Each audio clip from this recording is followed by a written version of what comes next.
This SMG interview is presented by Bobcaygeon Brewing Company.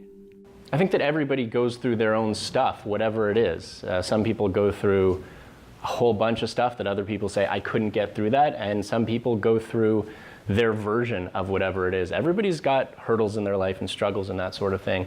So regardless of the specifics, I think everybody needs to ask themselves the same questions, and this is what I did. I said, who do I want to be, and what kind of a life do I want to live? And I looked at the situation I was in then, and I thought, I feel like this is the worst it can get.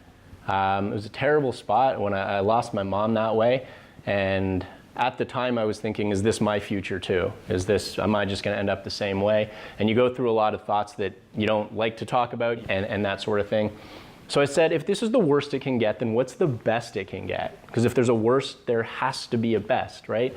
And I thought, well, I want to learn this. I want to figure out how to win life. So I kind of stopped being scared, because this is what my life could be. This is how I could end up.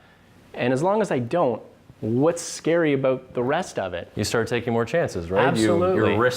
You're not risk adverse. You just go for anything that comes your way. Yeah, and you can't be risk adverse. Yeah. You cannot live your life afraid to take chances. Right. And that doesn't mean, jump off every building and do everything crazy. It's not about that. It's about even just taking calculated risks, but you have to. Right. There's a real misconception that if you play it safe, you won't get hurt. If you don't take chances, you can't fail. Right. But really, it's the opposite of that. If you don't take chances, you've failed. That's right. You failed. You're never going to live any sort of a life that you really want to. Yeah. You might convince yourself that that's a better route for you. Right. But it's a tough sell even to yourself, right? So learning that sometimes you've got to jump. Right. And it's scary, and you don't have all the answers, and all you can do is kind of do your best, the best you can to plan it, have the support around you, and maybe put together a game plan, but at some point you got to jump.